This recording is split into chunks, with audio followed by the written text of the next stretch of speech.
Man, I don't know where the land is at.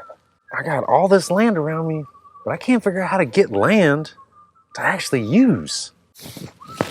Many unbearable hours later. Let's talk about how to actually find land to build your dream tiny home or glamp site. Bing bong. Nice flippin' choice. What's up, you land lassies and lads? It's Garrett Brown from the Nice Flippin' Choice channel, back again with a good old-fashioned video about dirt. I'm new, I don't know what to do.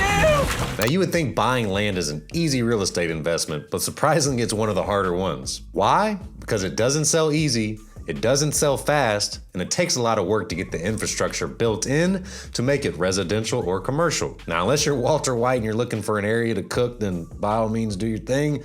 You're probably gonna need some of this advice I'm gonna give you. I'm building out my 11-acre glamping site right now, and through the process, I learned a lot of the ins and outs of buying land, raw land, land with utilities on it, and everything else under with it. Now, figuring out these next steps really comes down to one simple thing. What are your goals with the next 5 to 10 years with this property? I had to figure that out pretty early when I was building this property, how many structures I really needed, what my end goal was it gonna be a nature resort, wedding venue, all types of other ideas, RV park, whatever you really wanted your, heart to desires to be. But you need to think about this prior when going into it. Are you just trying to have your main tiny home that you live in, or are you trying to build a tiny home village? Are you trying to move away from everything and start a dog farm? I know we've all thought about it. A lot of these things really are gonna change how you proceed forward in some of these decisions. Now, after you decide your goal, everything starts to become way easier with this process. Let's take the most common example that you might be looking for, which is to build a house possibly on it, or also my favorite example, building a glamping site with the land you're acquiring. They're not too different from the basic principles of it, so I'll kind of go into the differences. Now, there are 3 options when you're buying land for either one of these things. First option, buying raw land. Ooh,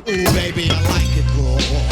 When I say raw, that means it has no utilities or infrastructure to it at all. Most likely has tons of trees and needs to be cleared. There's probably no electric or water. There may be one or the other, who knows how long it's been there, like a septic tank. And this is usually probably the most difficult to get a loan on of any type unless you inherit some or have some by chance. Getting land loans is tough and it usually will require at least 40 to 50% down unless you might be able to owner finance it. There are a couple options within this. I've seen a lot more owner financing going on lately with the market changing a lot. And I don't know about you, but it's very rare I'll shell out that much cash unless I know the ending is gonna be happy. Ain't gonna be no quiet room no more.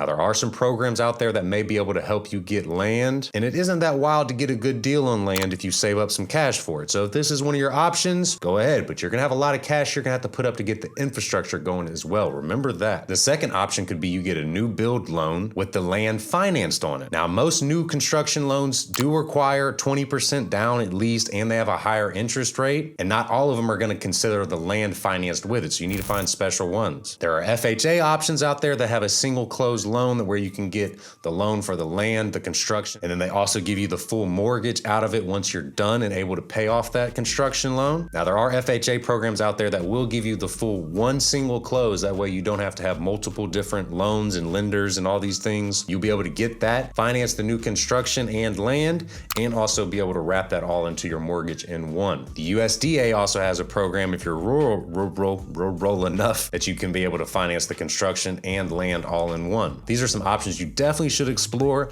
And while I'm not a lender, so I don't want to go into this a ton, I can connect you with some lenders because this is what they do all day, every day. And the third option, my personal favorite, is when you find land that already has an existing house on it. Why this is so valuable to you is, one, it's a lot easier to get a mortgage with a house already on the land. There's some different factors that will go into it, comps and how small the area is. But one thing that's really huge is you already have the infrastructure in there that you won't have to pay for all this well, septic, electricity, or and if you do, because you're moving further to the back of the property, it will be a lot cheaper and easier to get those utilities and things on there. Now, you can do a regular conventional loan with this type of situation and usually put as low as 5% down, depending on your debt to income ratio, and be able to be in this place for way lower than a down payment if you were just trying to buy raw land or some of these other, new construction loans out there. Now, new construction loans sometimes take from 6 months to a year. And if you do this method where you don't put 20% down on a conventional loan, you cannot rent the place out for at least a year because you're under an owner-occupied loan. This is mortgage fraud if you do that, so don't do this route if you're not planning on at least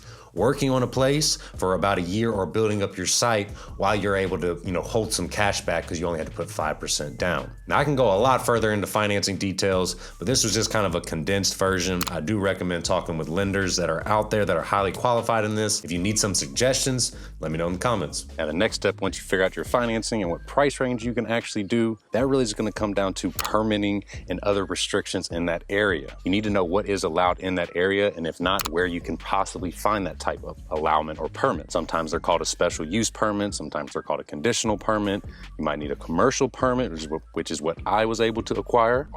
Fancy. A few things that can help you figure this out though is work with a qualified real estate agent. I can't stress this enough. It's most likely going to be free to you anyways. They'll most likely have the information to be able to tell you what is commercial, residential, unrestricted, all these things like that that you really need to know when you're starting to plan what you're gonna do. They'll be able to help you collect data, all types of things like that. Look at Zillow and Realtor.com as well. Your agent probably will be able to tell you which one is the actual MLS for your city, because it's not gonna be Zillow or one of them. There's another specific site for your city that is the actual main listing service. Zillow and all of them are just feeds that come off of the main MLS part. Another thing is go back to your goals. Figure out what you're gonna do, because you have to avoid HOAs most likely. You should be avoiding HOAs at all costs if you're building a glamp site or any type of tiny home village or anything like that.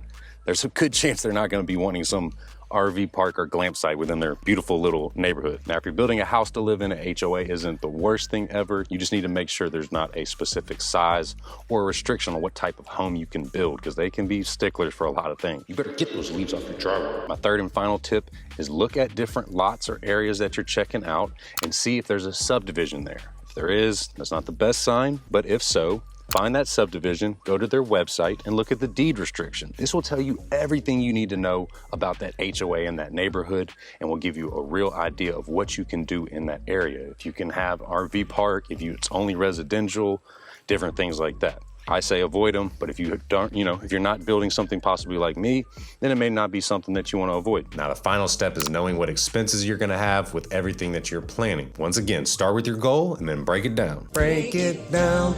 I don't want nobody else to hear the sound. If you're planning on a glamp site, then off-grid versus on-grid matters tremendously. There's so many different factors that change what you're looking for and why exactly you're looking for it, unless you know the answer to this. Off-grid changes a lot of things with permitting, cutting trees to get utilities back certain places, a lot of different factors that will change if you're going off-grid. If you're going on-grid, I would highly suggest having something with more infrastructure already set there. You're going to be spending a lot of money just trying to build up the basic necessities at your site. Now, there are a lot of taxes and other expenses that come with off-grid and on-grid too that some people aren't expecting. If you're building a house just to live in, which a few of you might be researching that are watching this video, but if you're watching my channel and you're subscribed, like the smart ones, I'm probably sure you're here to talk about your glamping or Airbnb, short-term rental site, whatever word you want to put. So don't forget to check with your state and local county for what kind of taxes you're possibly going to have if you are renting this as a short-term stay. Permitting may change from a temporary structure to a more permanent one. There's a lot of factors that really go into this, and each county and area is so different that I can't even answer these questions specifically for you. Now, once you start to figure out your plan, you'll know what type of option you want to take to figuring out how to get land. My favorite one is finding the land with a house structure already on it,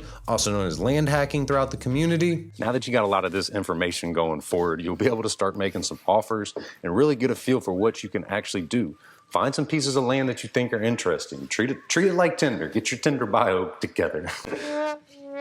Oh, brother, this guy stinks! But the more deals you analyze and the more offers you make, it's just a numbers game sometimes, and really visiting places and putting in the actual work. I definitely have faith that you can do it, because if I can do it, I'm pretty sure you can accomplish it too. Let me know if you have any questions in the comments. As always, appreciate y'all watching. Till next time, peace.